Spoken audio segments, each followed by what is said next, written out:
आजकल main stream media पर सबसे बड़ी चलने वाली खबर ये है कि पाकिस्तान तहरीक इंसाफ के 99% उम्मीदवारों के कागजात नामजदगी मुस्तरद कर दिए गए हैं। मगर असल खबर ये नहीं है।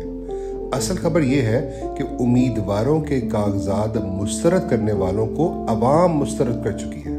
ये एक नफसियाती तौर पर हारे हुए मुखालिफ की ही निशानी है कि वो मुकाबले में उतरने से खौफजदा है।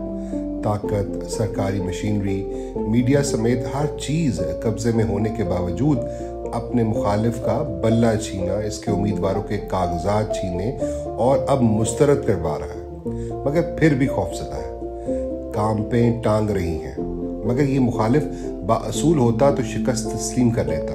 मगर ये कम ज़र्फ मुखालिफ है जो ना शिकस्त तस्लीम कर रहा है, ना मैदान में उतर रहा है। जबकि मुकाबले का वो खिलाड़ी जो पाबंदे सलासल है, वो कैद में भी खौफ से आज़ाद है।